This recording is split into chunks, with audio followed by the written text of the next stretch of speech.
esta acción como una acción de protección, una acción de reserva, y tengan presente siempre que el oxígeno se transporta reaccionando con el hierro, pero cuando el hierro está en condiciones ferrosas.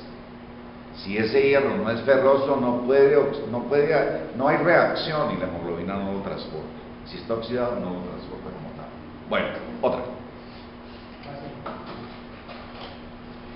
Esta es más o menos no una acción de la hemoglobina, sino otra hemoglobina que se encuentra en determinado momento, o no, siempre se encuentra guardadita en unos sitios donde necesita mayor oxigenación el individuo. Y los sitios donde mayor oxigenación se presenta corresponde a la musculatura, y más exactamente la musculatura esquelética, la que tiene que ver con el movimiento. Entonces, ¿por qué guardaría ese oxígeno? ¿Por qué lo guarda ahí? O esa hemoglobina, ¿por qué la guarda como tal? Bueno, de reserva. ¿Para cuándo? No, pues lógico que para cuando la necesite, pero... Sí, pero ¿cuándo se suben o bajan esos niveles? ¿Qué hace un músculo? ¿Qué hace un músculo cualquiera? Se contrae Se contrae y no más, ¿cierto? Un músculo no puede hacer nada más que esté en un sitio, pues produce una acción, que esté en otro, pues, pero los músculos se contraen o se relajan. Cuando un músculo se contrae, ¿qué sucede? Al contraerse se comprime, démosle el término comprime. Al comprimirse, ¿qué pasa? Se obstaculiza algo que está entrando. No irriga. ¿Cierto? Que es la irrigación, la cierra, ¿sí? Y al contraerse es cuando están necesitando más oxígeno, porque las células están en puro trabajo. Entonces es cuando usa esa hemoglobina de reserva, que es la mioglobina. En el momento en que el músculo se relaje, entonces se vuelve otra vez a restablecer ese movimiento, esa circulación tanto de entrada de oxígeno por la parte arterial, lo mismo de salida de dióxido de carbono por la parte venosa. Entonces se puede considerar como una hemoglobina de reserva la que se encuentra a nivel muscular, y sobre todo cuando se realizan ejercicios prolongados. ¿Es claro? ¿Ya me lo digo o qué? No, yo, tranquilo. No, aquí sí la acierto queda. Y la última es un accidente. Esto no debe suceder. La hemoglobina tiene una característica que en determinado momento, y toma un nombre que se llama la carboxihemoglobina o monoxicarbohemoglobina. Pero esto es un accidente. ¿Un accidente en qué sentido? En que la hemoglobina tiene una acción, o más bien le atrae mucho un elemento que se le pega, y ese sí no es inestable, al contrario, es muy estable, que es el monóxido de carbono. Ojo, no el dióxido, sino el monóxido de carbono. Partamos de la base de dónde se produce el monóxido de carbono. ¿Dónde hay monóxido de carbono?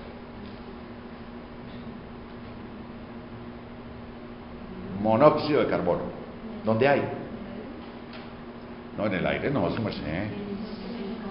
Bueno, sí hay en el aire, pero en unas concentraciones mínimas. ¿Dónde se produce monóxido de carbono? ¿Cuál? ¿El propano, el butano o cuál? Sí, entonces el butano que se usan en los encendedores, ese es monóxido de carbono, ¿cierto?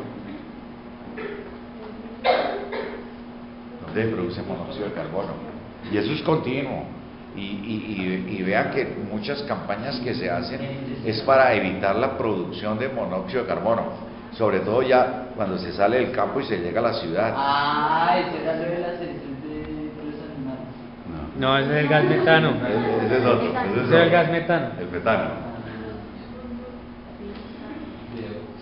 Monóxido. Sí. Monóxido de carbono. La combustión de motores es una. Usted no han oído y han sucedido accidentes. Combustión de motores es un motor de un carro. ¿Y gas abierto? Esa combustión produce monóxido de carbono. Y han sucedido accidentes de personas que se quedan en un carro cerrado con el motor prendido y el monóxido, el gas se introduce como tal y se mueren. ¿Sí o no? Bueno, una.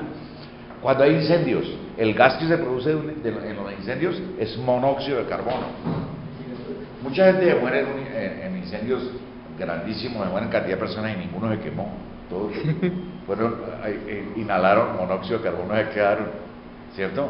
Bueno, en una explosión también se produce monóxido de carbono. Entonces, ¿qué pasa con el monóxido? El monóxido le quita el sitio donde normalmente reacciona el oxígeno, ¿sí? Y se pega ahí.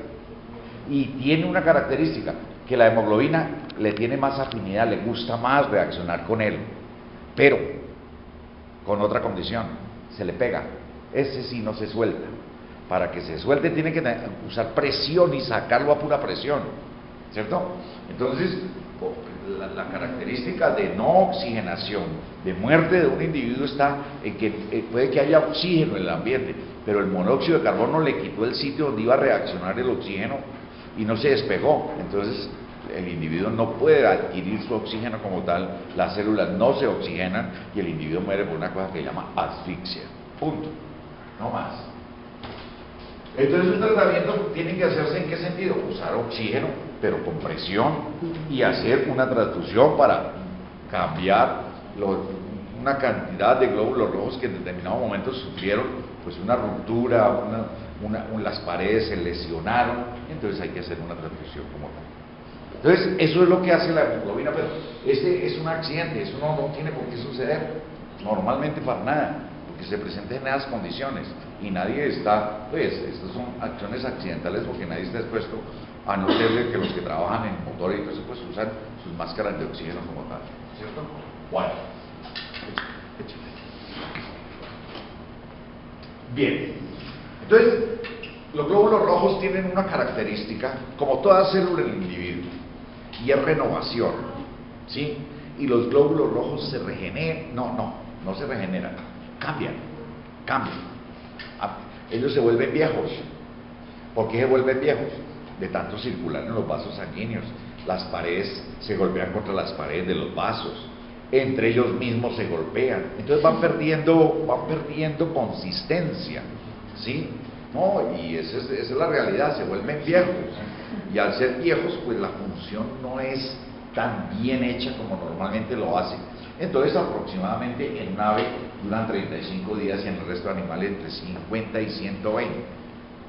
Pero hay algo muy importante y eso también es la característica que tiene que presentar, en el sentido de que el organismo tiene el mecanismo de producción de glóbulos. A medida que se van volviendo viejos, los rompe, los destruye, pero coge todos sus elementos del destruido y se lo lleva a un sitio para formar los nuevos, ¿sí? Entonces es un mecanismo de retroalimentación. Yo destruyo, pero con lo que destruyo lo cojo y formo algo nuevo, ¿cierto? Esa es la característica que presentan los glóbulos rojos. Entonces, hagamos la siguiente. Y ese mecanismo fisiológico, ojo,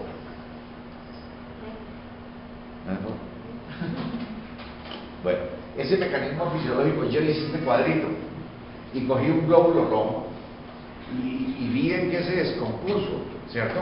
Y qué hacen todos los elementos en su descomposición como tal.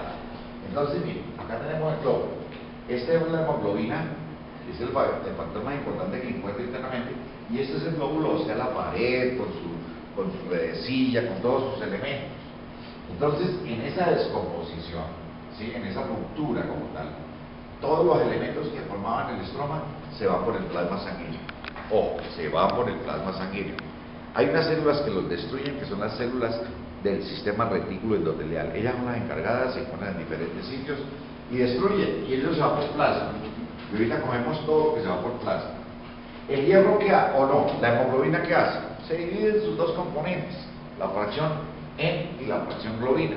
Eso es, ¿cierto?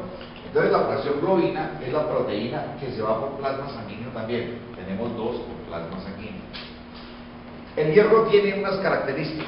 En la fracción N, ahí está el pigmento y está el hierro. Entonces el pigmento inicialmente se llama biliverdina, pero después se convierte en bilirrubina, pigmento. Y el hierro tiene posibilidades. El animal, o más bien el estado orgánico del individuo dice: guardemos hierro para necesidades posteriores. o no lo guardemos, ¿cierto? Si lo guardamos, lo llevamos al vaso, o lo llevamos al hígado, o lo llevamos a la musculatura esquelética y ahí guardamos hierro. Entonces estamos hablando de hemosiderina si lo estamos guardando en el músculo, o ferritina si lo estamos guardando a nivel del vaso del hígado. Pero si no lo guardamos, se va por plasma sanguíneo. Entonces, miren, cojan acá, plasma que tengo acá, plasma que tengo acá, plasma que tengo acá. Y yo podía apuntarles acá otro y decir plasma. ¿Hacia dónde van todos ellos? Pues que se van por plasma. ¿Hacia dónde irían? Si el concepto que dije al comienzo me lo entendieron, me lo tienen que contestar. ¿A dónde van ellos? Todos los factores, todos los elementos que formaban el glóbulo como tal, o sea, su estroma, la fracción globina, el hierro si no guardó, se le llevó hierro para donde iba. Y el pigmento, ¿para dónde iba?